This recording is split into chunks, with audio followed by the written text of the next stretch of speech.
Jérémie, chapitre 27.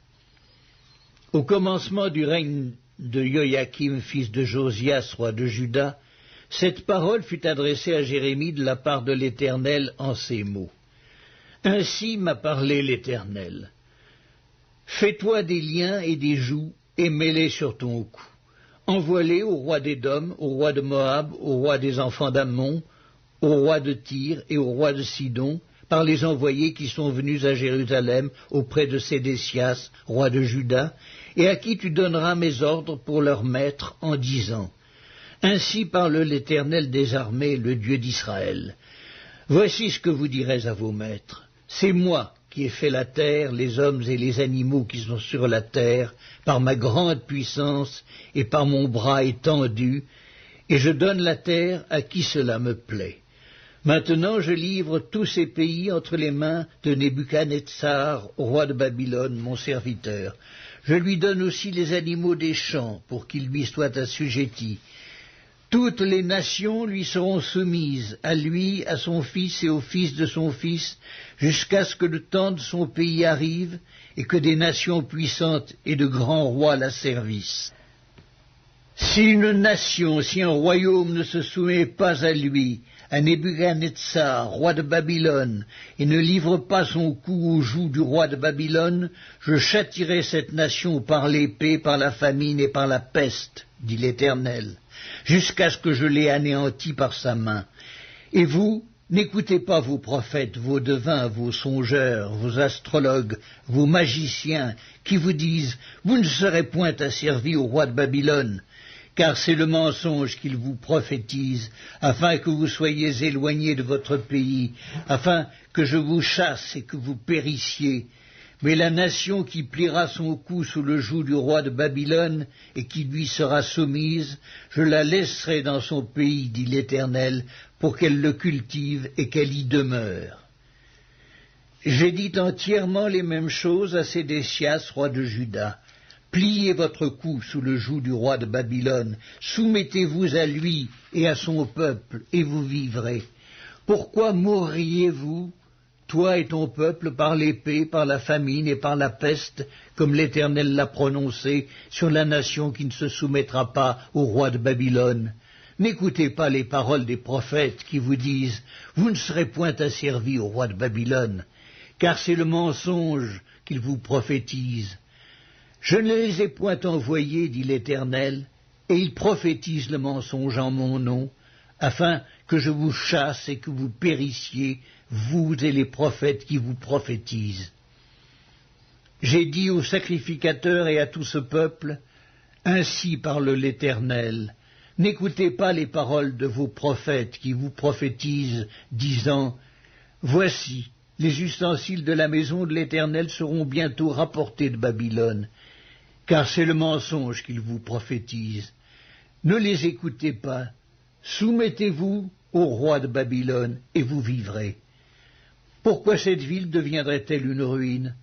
S'ils sont prophètes, si la parole de l'Éternel est avec eux, qu'ils intercèdent auprès de l'Éternel des armées, pour que les ustensiles qui restent dans la maison de l'Éternel, dans la maison du roi de Juda et dans Jérusalem, ne s'en aillent point à Babylone. Car ainsi parle l'Éternel des armées au sujet des colonnes, de la mer, des bases et des autres ustensiles qui sont restés dans cette ville, qui n'ont pas été enlevés par Nebuchadnezzar, roi de Babylone, lorsqu'il emmena captif de Jérusalem à Babylone Jéconia, fils de Joachim, roi de Juda, et tous les grands de Juda et de Jérusalem. Ainsi parle l'Éternel des armées, le Dieu d'Israël, au sujet des ustensiles qui restent dans la maison de l'Éternel, dans la maison du roi de Juda et dans Jérusalem. Ils seront emportés à Babylone, et ils y resteront jusqu'au jour où je les chercherai, dit l'Éternel, où je les ferai remonter et revenir dans ce lieu. Jérémie, chapitre 28. Dans la même année, au commencement du règne de Sédécias, roi de Juda, le 5e mois de la 4e année, Hanania, fils d'Azur, prophète de Gabaon, me dit dans la maison de l'Éternel en présence des sacrificateurs et de tout le peuple, Ainsi parle l'Éternel des armées, le Dieu d'Israël. Je brise le joug du roi de Babylone. Encore 2 années, et je fais revenir dans ce lieu tous les ustensiles de la maison de l'Éternel que Nebuchadnezzar, roi de Babylone, a enlevés de ce lieu et qu'il a emportés à Babylone. Et je ferai revenir dans ce lieu, dit l'Éternel, Jéconia, fils de Joachim, roi de Juda, et tous les captifs de Juda qui sont allés à Babylone, car je briserai le joug du roi de Babylone. Jérémie le prophète répondit à Hanania le prophète en présence des sacrificateurs et de tout le peuple qui se tenait dans la maison de l'Éternel. Jérémie le prophète dit « Amen ». Que l'Éternel fasse ainsi, que l'Éternel accomplisse les paroles que tu as prophétisées, et qu'il fasse revenir de Babylone en ce lieu les ustensiles de la maison de l'Éternel et tous les captifs. Seulement, écoute cette parole que je prononce à tes oreilles et aux oreilles de tout le peuple. Les prophètes qui ont paru avant moi et avant toi, dès les temps anciens, ont prophétisé contre des pays puissants et de grands royaumes, la guerre, le malheur et la peste. Mais si un prophète prophétise la paix, c'est par l'accomplissement de ce qu'il prophétise qu'il sera reconnu comme véritablement envoyé par l'Éternel. Alors Hanania, le prophète, enleva le joug de dessus le cou de Jérémie, le prophète, et il le brisa. Et Hanania dit en présence de tout le peuple, « Ainsi parle l'Éternel. C'est ainsi que dans 2 années, je briserai de dessus le cou de toutes les nations, le joug de Nebuchadnezzar, roi de Babylone, et Jérémie le prophète s'en alla. » Après que Hanania le prophète eut brisé le joug de dessus le cou de Jérémie, le prophète, la parole de l'Éternel fut adressée à Jérémie en ces mots. « Va, et dis à Hanania, ainsi parle l'Éternel, tu as brisé un joug de bois et tu auras à sa place un joug de fer. Car ainsi parle l'Éternel des armées, le Dieu d'Israël. Je mets un joug de fer sur le cou de toutes ces nations pour qu'elles soient asservies à Nebuchadnezzar, roi de Babylone, et elles lui seront asservies. Je lui donne aussi les animaux des champs. » Et Jérémie le prophète dit à Hanania le prophète, « Écoute, Hanania, l'Éternel ne t'a point envoyé, et tu inspires à ce peuple une fausse confiance. C'est pourquoi, ainsi parle l'Éternel, voici, je te chasse de la terre, tu mourras cette année, car tes paroles sont une révolte contre l'Éternel. » Et Hanania le prophète mourut cette année-là, dans le 7e mois. Jérémie, chapitre 29. Voici le contenu de la lettre que Jérémie le prophète envoya de Jérusalem au reste des anciens en captivité, aux sacrificateurs, aux prophètes et à tout le peuple, que Nebuchadnezzar avait emmené captif de Jérusalem à Babylone, après que le roi Jéconia, la reine, les eunuques, les chefs de Juda et de Jérusalem, les charpentiers et les serruriers furent sortis de Jérusalem. Il la remit à Éléasa, fils de Shaphan, et à Gnémaria, fils de Hilkija, envoyés à Babylone par Sédécias, roi de Juda, auprès de Nebuchadnezzar, roi de Babylone. Elle était ainsi conçue. Ainsi parle l'Éternel des armées, le Dieu d'Israël, à tous les captifs que j'ai emmenés de Jérusalem à Babylone. Bâtissez des maisons et habitez-les, plantez des jardins et mangez-en les fruits. Prenez des femmes et engendrez des fils et des filles. Prenez des femmes pour vos fils et donnez des maris à vos filles, afin qu'elles enfantent des fils et des filles. Multipliez là où vous êtes et ne diminuez pas. Recherchez le bien de la ville où je vous ai mené en captivité, et priez l'Éternel en sa faveur, parce que votre bonheur dépend du sien. Car ainsi parle l'Éternel des armées, le Dieu d'Israël. Ne vous laissez pas tromper par vos prophètes qui sont au milieu de vous et par vos devins. N'écoutez pas vos songeurs dont vous provoquez les songes. Car c'est le mensonge qu'ils vous prophétisent en mon nom. Je ne les ai point envoyés, dit l'Éternel. Mais voici ce que dit l'Éternel. Dès que 70 ans seront écoulés pour Babylone, je me souviendrai de vous, et j'accomplirai à votre égard ma bonne parole en vous ramenant dans ce lieu. Car je connais les projets que j'ai formés sur vous, dit l'Éternel, projets de paix et non de malheur, afin de vous donner un avenir et de l'espérance. Vous m'invoquerez et vous partirez, vous me prierez et je vous exaucerai. Vous me chercherez et vous me trouverez, si vous me cherchez de tout votre cœur. Je me laisserai trouver par vous, dit l'Éternel, et je ramènerai vos captifs. Je vous rassemblerai de toutes les nations et de tous les lieux où je vous ai chassés, dit l'Éternel, et je vous ramènerai dans le lieu d'où je vous ai fait aller en captivité. Cependant, vous dites, Dieu nous a suscité des prophètes à Babylone. Ainsi parle l'Éternel sur le roi qui occupe le trône de David, sur tout le peuple qui habite cette ville, sur vos frères qui ne sont point allés avec vous en captivité. Ainsi parle l'Éternel des armées. Voici, j'enverrai parmi eux l'épée, la famine et la peste, et je les rendrai semblables à des figues affreuses qui ne peuvent être mangées à cause de leur mauvaise qualité. Je les poursuivrai par l'épée, par la famine, par la peste.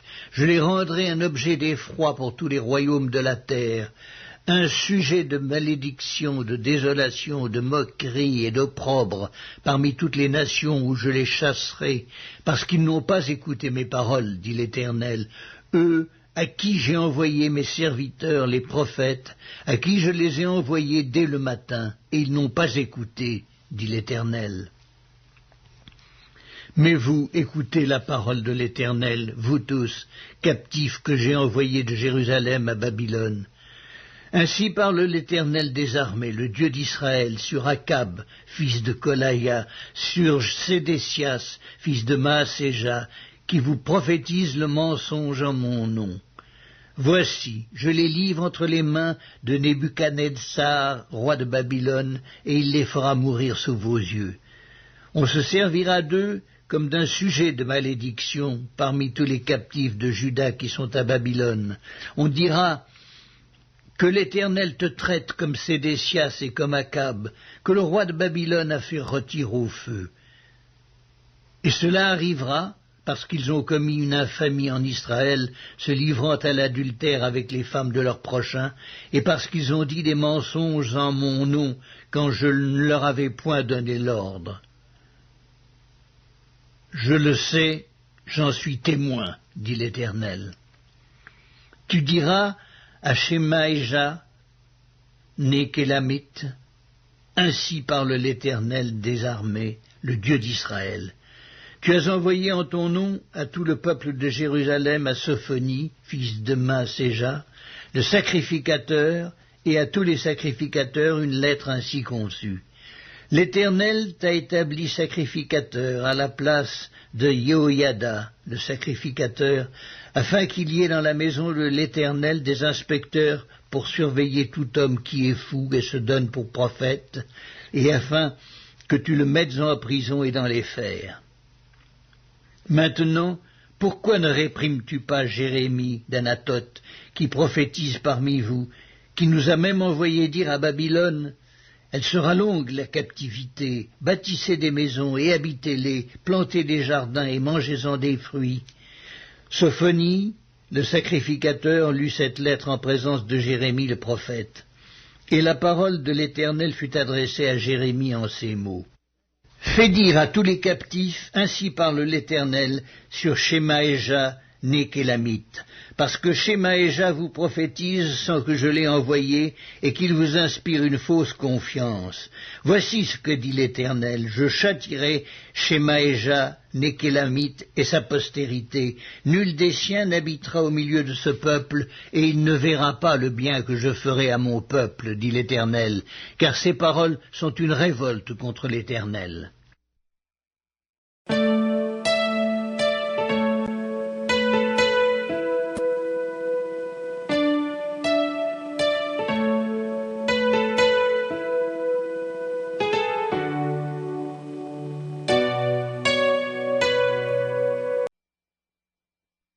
L'épître de Paul aux Galates, chapitre 3. Ô Galates, dépourvus de sens, qui vous a fasciné, vous, aux yeux de qui Jésus-Christ a été peint comme crucifié? Voici seulement ce que je veux apprendre de vous. Est-ce par les œuvres de la loi que vous avez reçu l'Esprit, ou par la prédication de la foi? Êtes-vous tellement dépourvus de sens? Après avoir commencé par l'Esprit, voulez-vous maintenant finir par la chair? Avez-vous tant souffert en vain, si toutefois c'est en vain? Celui qui vous accorde l'Esprit et qui opère des miracles parmi vous, le fait-il donc par les œuvres de la loi ou par la prédication de la foi? Comme Abraham crut à Dieu et que cela lui fut imputé à justice, reconnaissez donc que ce sont ceux qui ont la foi qui sont fils d'Abraham. Aussi l'Écriture, prévoyant que Dieu justifierait les païens par la foi, a d'avance annoncé cette bonne nouvelle à Abraham. Toutes les nations seront bénies en toi, de sorte que ceux qui croient sont bénis avec Abraham le croyant. Car tous ceux qui s'attachent aux œuvres de la loi sont sous la malédiction. Car il est écrit: maudit est quiconque n'observe pas tout ce qui est écrit dans le livre de la loi et ne le met pas en pratique, et que nul ne soit justifié devant Dieu par la loi. Cela est évident, puisqu'il est dit: le juste vivra par la foi. Or la loi ne procède pas de la foi, mais elle dit: celui qui mettra ces choses en pratique vivra par elles. Christ nous a rachetés de la malédiction de la loi, étant devenu malédiction pour nous, car il est écrit: maudit est quiconque est pendu au bois, afin que la bénédiction d'Abraham eût pour les païens son accomplissement en Jésus-Christ, et que nous reçussions par la foi l'Esprit qui avait été promis. Frères, je parle à la manière des hommes. Une disposition en bonne forme, bien que faite par un homme, n'est annulée par personne et personne n'y ajoute. Or les promesses ont été faites à Abraham et à sa postérité. Il n'est pas dit « et aux postérités » comme s'il s'agissait de plusieurs, mais en tant qu'il s'agit d'une seule, et à ta postérité, c'est-à-dire à Christ. Voici ce que j'entends: une disposition que Dieu a confirmée antérieurement ne peut pas être annulée, et ainsi la promesse rendue vaine par la loi, survenue 430 ans plus tard. Car si l'héritage venait de la loi, il ne viendrait plus de la promesse. Or c'est par la promesse que Dieu a fait à Abraham ce don de sa grâce. Pourquoi donc la loi? Elle a été donnée ensuite à cause des transgressions, jusqu'à ce que vint la postérité à qui la promesse avait été faite. Elle a été promulguée par des anges au moyen d'un médiateur. Or le médiateur n'est pas médiateur d'un seul, tandis que Dieu est un seul. La loi est-elle donc contre les promesses de Dieu? Loin de là. S'il eût été donné une foi qui pût procurer la vie, la justice viendrait réellement de la loi. Mais l'Écriture a tout renfermé sous le péché, afin que ce qui avait été promis fût donné par la foi en Jésus-Christ à ceux qui croient. Avant que la foi vînt, nous étions enfermés sous la garde de la loi, en vue de la foi qui devait être révélée. Ainsi la loi a été comme un pédagogue pour nous conduire à Christ, afin que nous fussions justifiés par la foi. La foi étant venue, nous ne sommes plus sous ce pédagogue, car vous êtes tous fils de Dieu par la foi en Jésus-Christ. Vous tous qui avez été baptisés en Christ, vous avez revêtu Christ. Il n'y a plus ni juif ni grec, il n'y a plus ni esclave ni libre, il n'y a plus ni homme ni femme, car tous vous êtes un en Christ, et si vous êtes à Christ, vous êtes donc la postérité d'Abraham, héritier selon sa promesse.